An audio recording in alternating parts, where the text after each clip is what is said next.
Hey guys, welcome back to the channel. Today we got something really awesome for you. David and his amazing Jeep. I tell you, I've seen this car about a month ago at a truck meet, and when I heard it, it was something I really had to share with you guys. And I went right up to him. I was like, listen man, we gotta set something up.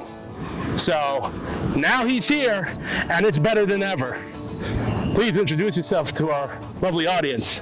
Hey guys, I'm Dave. This is my 98 Jeep Cherokee with an OM617 Mercedes swap.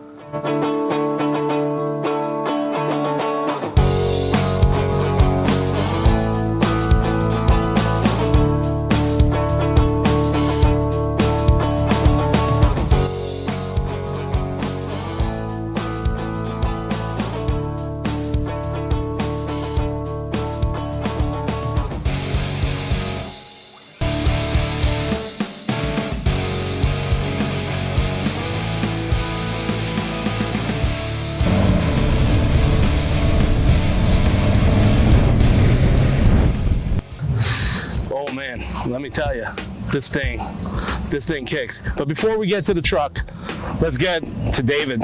So, told me something interesting right before we started filming. You weren't always into Jeeps. No. So how'd this all start?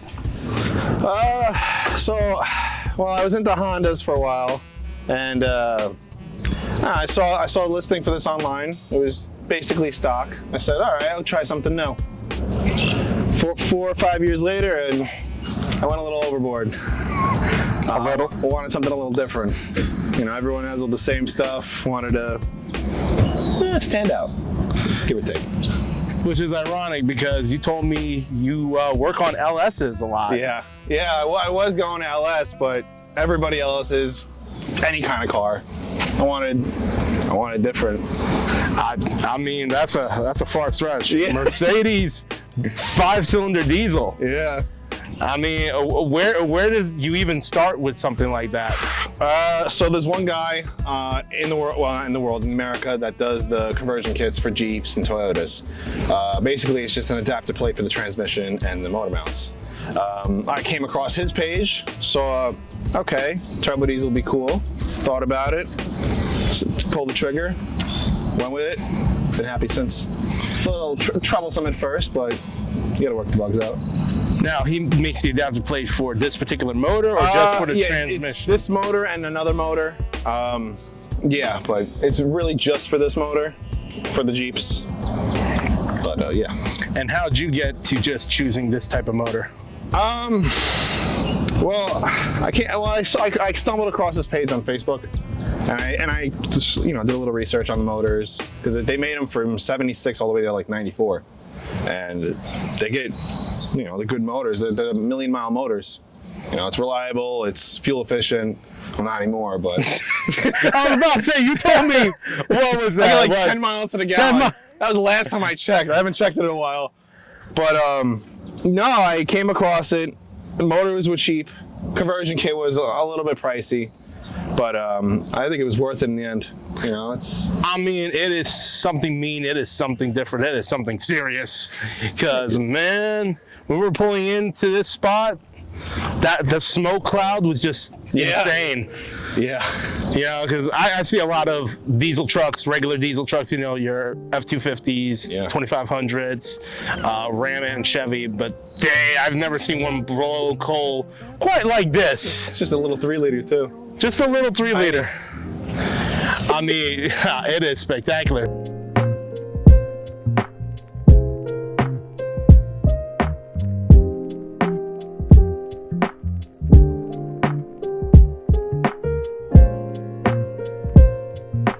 As the bridge descends behind us, because apparently that's something we don't see all the time.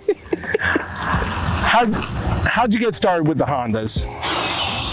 Or with cars in general? Well, originally I wasn't even into cars. I was actually, I still am, but I was a big computer nerd. And then I switched over to I got my first car, Honda, and then, cars run in the family. I got a family of mechanics. So I've been around cars my whole life. Been around a lot of Hondas. Saw this for sale on Facebook, decided to try something new. That was 5 years ago, and Definitely made a lot of progress on this, but it's a lot different than cars. I'll tell you that. A lot more. It's easier, but it's a lot harder to figure stuff out. Like with the Honda, you can just buy bolt-on stuff. This is all custom, everything. Suspension, tires, wheels, everything. It's a lot different than a car, but I enjoyed it. It's different. Plus, it's an SUV. That's true. And very handy. Most of the Jeeps are 4 doors. I don't know if you noticed that, but it's harder to find the two-door models. Let alone I have a sunroof. Didn't even think. Oh, wow. All right. So I You didn't don't even ever think of find that. Still works. I have it siliconed right now. I've been looking for a place that restores sunroofs, because if I take the silicone out, yeah, it'll work, but it'll rain and it's like taking a shower in the car.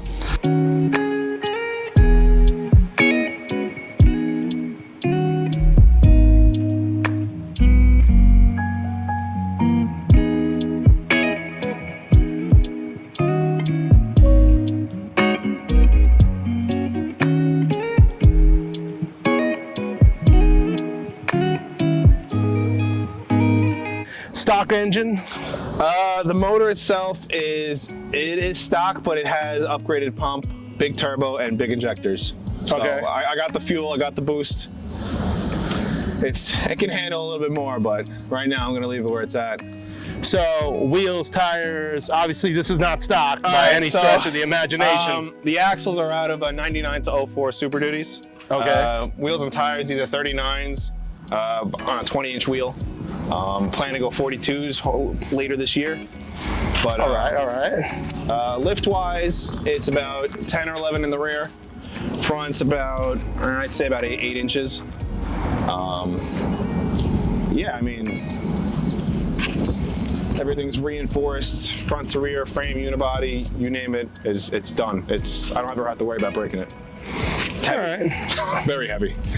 I mean, hell, you were offering to do donuts earlier, so I'm like, That's- it's yeah. gotta be built to handle all that.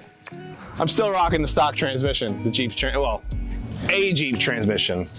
Stock transmission, and you also told me something else that's stock that you apparently went through 5 of them. Yeah, I went through 5 starters. 5 starters. Yeah, the Wait, 5 compression starters ratio. since when? Since when? Last May. Last May. So 5 starters since last May. Yeah. The compression ratio is a lot different. It's like 3 times. You mentioned you can only start at like every 20? Right now I'm minutes? working out every 20 minutes, but I'm gonna order a high torque starter and hopefully fix that issue.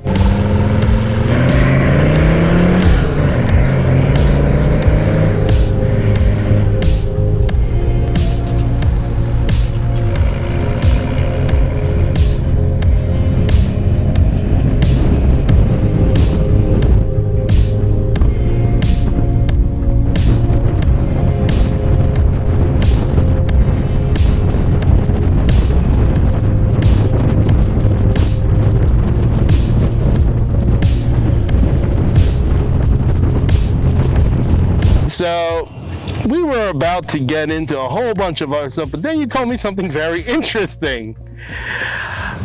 Doomsday. Yeah. So I said, Doomsday Diesel. That was the name of the company of the guy who set this up. But then you told me worst case scenario for this thing. Yeah. Let's talk about it real quick. So in case of like any kind of like apocalypse or EMP waves, all I need is just the starter wires and it'll fire. No computer, no nothing. It's all mechanical. Yeah. So what I'm hearing is when the apocalypse does happen, I'm running to your door and I'm saying, yo, real quick, hook up to my trailer. I got all the supplies in there. Yep. Let's roll. Another reason I didn't go with the LS. Ah, okay. Plus diesel's easier to get. I mean, the apocalypse. I can run anything in this motor. That's fair. Vegetable oil, gasoline, you name it. Really? Mm-hmm. Oh, I just gotta, flip a couple filters around, but yeah. Wow. All right. Did not know that. Yeah. Learn something new every day. And apparently you shut it off with a syringe. Yeah. So for the vacuum shut off, Yeah, the solenoid broke on it because I guess it was just a cheap quality, and so every time I got to shut it off, I literally just pull the syringe. And what, it just pulls the air out of it? It's a vacuum shut off for the fuel pump. Wow, all right. The injection pump. But to start it, I still do the key, and I warm the glow plugs up with the switch, but... That's insane. That's pretty insane. I try to make it as close to... obviously, it's not a factory car, but as close to factory as possible. I mean, listen. Everything inside still works. I see that, but... syringe. I can't get over the syringe on the dashboard. You know what's funny? It's gonna sound really bad, but before I had this syringe, I used to have to suck it. Swear to God, I used to have to suck my car off to turn it off. Oh, we're definitely keeping that. We're definitely keeping that. I don't care.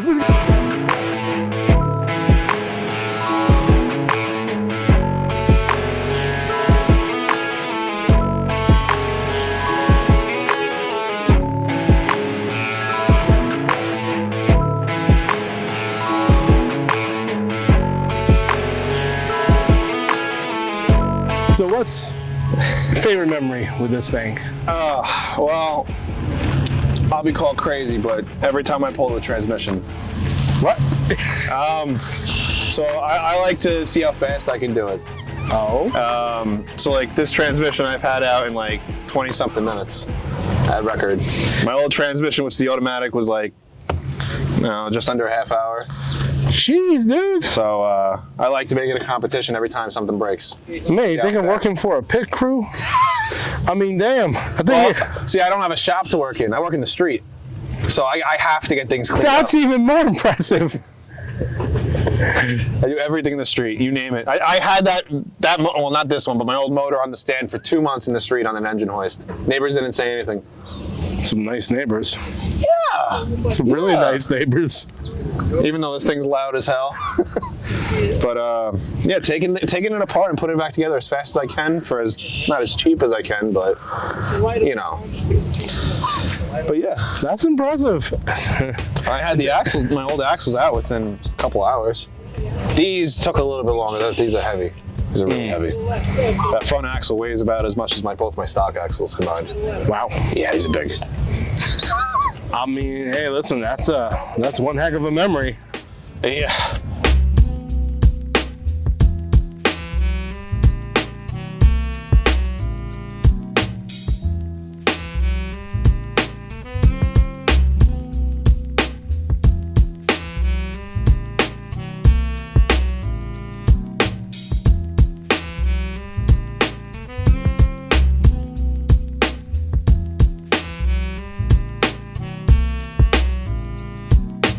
So do you have any advice for any future enthusiasts that want to get into something like this, or even something relatively close, not exactly a diesel swap, maybe like an LS swap, Hemi swap, or anything of that nature?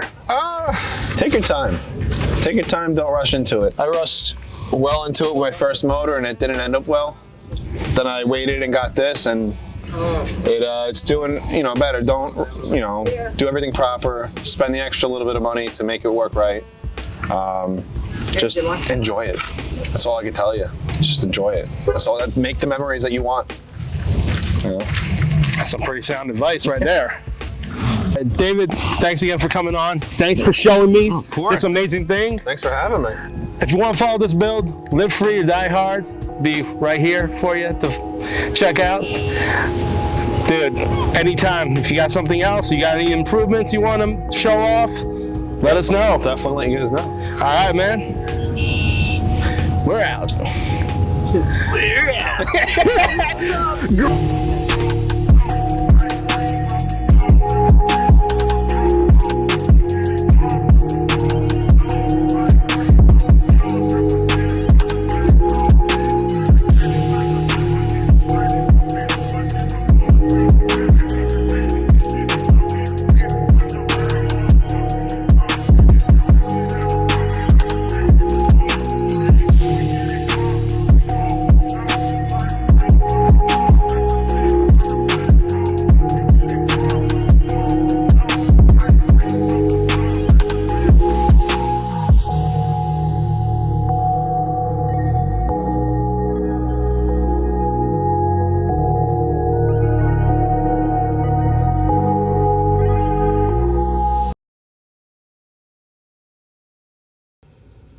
Some of you asked to see my wheel.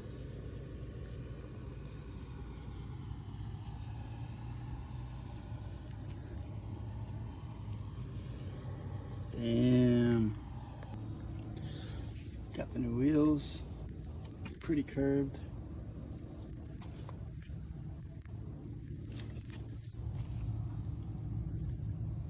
I'm gonna try and rock them. Damn, kid. How did you fucked up?